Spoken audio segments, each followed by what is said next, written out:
In 2022, the global loot box market was valued at over $15 billion. That is more money than the entire global box office generated that same year. And the wildest part? Most of the people spending that money were playing games they already paid full price to own. Welcome to Pixel Pulse. What you are about to hear is the full story of how two little words, loot boxes and microtransactions, completely rewired the economics of gaming, shifted the psychology of how we play, and sparked one of the most heated debates the industry has ever seen. We are going to walk through where this all started, which companies made billions off it, and what it actually costs players beyond their wallets.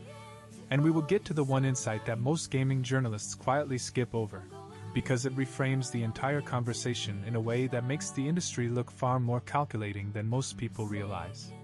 Stay with us. To understand how we got here, you have to go back further than most people expect.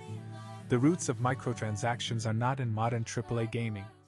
They trace back to South Korean and Chinese free-to-play PC games in the early 2000s. Games like MapleStory and ZT Online were selling cosmetic items and power boosts through in-game shops as early as 2003 and 2004. These were free games trying to generate revenue, and charging small amounts for optional extras made total sense in that context. Nobody was outraged. Nobody held a Senate hearing. It was just a novel business model in a market that needed one. The shift happened when this model migrated west and attached itself to games people were already paying $60 to buy. Electronic Arts is often cited as the accelerant here. When FIFA introduced Ultimate Team in 2009, it fundamentally changed what a sports game could be. Players could buy card packs using real money to build their dream squads. The packs were randomized. You might pull a world-class striker or you might pull a bench warmer you already own 3 copies of. Sound familiar? That randomized reward loop was the engine. And it worked spectacularly. By 2022, FIFA Ultimate Team alone was generating over $1.6 billion annually for EA. One game mode inside one franchise was pulling in more money per year than many mid-sized game studios make in a decade. Activision took note. Ubisoft took note. Everyone took note. The question was no longer whether to include microtransactions, but how aggressively to implement them. Now here is where things get genuinely interesting, and a little dark. The loot box mechanic is not just a payment system. It is a behavioral design choice borrowed almost directly from casino psychology. Variable ratio reinforcement schedules, which are the same mechanics that make slot machines so addictive, are baked into every loot box system. You do not know when the reward is coming. You only know that it is coming eventually. That uncertainty is not an accident. It is the feature. Researchers at the University of British Columbia found that loot box spending and problem gambling behaviors are statistically correlated, particularly in younger players. The industry pushed back hard on those findings, but several countries did not wait for a consensus. Belgium banned loot boxes entirely in 2018, classifying them as gambling.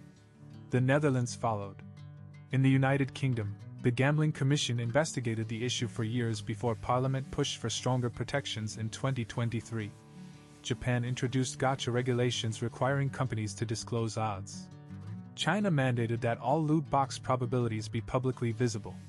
The United States, despite multiple Senate hearings featuring phrases like predatory practices and games of chance for children, has taken the least regulatory action of any major gaming market. And that is not a coincidence when you look at how much lobbying the ESA, the Entertainment Software Association, has done to frame loot boxes as simply a surprise mechanic. That phrase, by the way, was used in actual UK Parliament testimony by an EA representative in 2019. Surprise mechanics, they said, are enjoyed by children and adults alike. The comparison they made was to Kinder eggs. A chocolate egg with a toy inside. The room did not receive that comparison warmly. But here is what nobody talks about when they discuss the loot box era. The model did not just change how games made money. It changed how games were designed from the ground up. When your revenue depends on players returning daily and spending incrementally, you build your entire game loop around that goal. Progression systems get stretched out. Grind walls appear. The gap between free players and paying players widens deliberately. The game stops being a complete experience you finish and starts being a service you subscribe to psychologically, even if there is no official subscription. Battlefront 2 from EA in 2017 became the flashpoint that brought all of this into public view. The game launched with a progression system so aggressively gated behind loot boxes that iconic characters like Darth Vader required either hundreds of hours of grinding or real money to unlock. A Reddit post from EA defending the system became the most downvoted comment in Reddit history, sitting at over 680,000 downvotes. EA was forced to pull the entire system before launch and rework the monetization. But the damage to trust was already done, and it signaled to the broader industry that players had a breaking point. The response from the gaming community was not uniform silence before that moment though. The counter-movement was already building. Games like Fortnite, which launched its free-to-play Battle Royale mode in 2017, demonstrated that you could make enormous money through purely cosmetic purchases without affecting gameplay. Skins, emotes, sprays, and gliders. None of it gave you an advantage. All of it printed money. Fortnite has generated over $26 billion in revenue since launch, making it one of the most profitable entertainment properties in human history. And it did that largely by selling dance moves and outfits to people who wanted to express themselves rather than pay to win. That distinction, cosmetic versus gameplay affecting, became the new battle line. Players are far more tolerant of paying for things that look cool than paying for things that make the game easier or more competitive. The industry learned this. Some studios leaned into it responsibly. Others pushed every boundary they could find. The live service era that emerged from this is what we live in now. Games as a Service, or GaaS, means titles like Destiny 2, Apex Legends, and Genshin Impact are designed to evolve continuously, with seasonal content drops, battle passes, and rotating cosmetic shops driving ongoing spending. Genshin Impact, developed by Chinese studio Hoyoverse, generated over $4 billion in its first 2 years. It is entirely free to download. Its gacha system, which is the Eastern equivalent of loot boxes, drives all of its revenue. And it is played by tens of millions of people who love it deeply and spend nothing, alongside a smaller group of so-called whales who spend thousands of dollars chasing specific characters. The whale economy is one of the most revealing aspects of modern game monetization.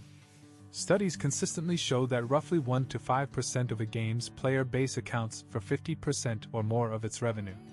The systems are not designed to extract small amounts from everyone equally. They are designed to identify high-spending players and maximize extraction from that group specifically, using escalating spend triggers, limited-time offers, and social visibility features that reward public displays of premium ownership. This is where the industry sits right now. Not in the chaotic Wild West of 2017, but in a more mature and frankly more sophisticated era of monetization. The rough edges have been sanded down. The language is more careful. The mechanics are more elegant.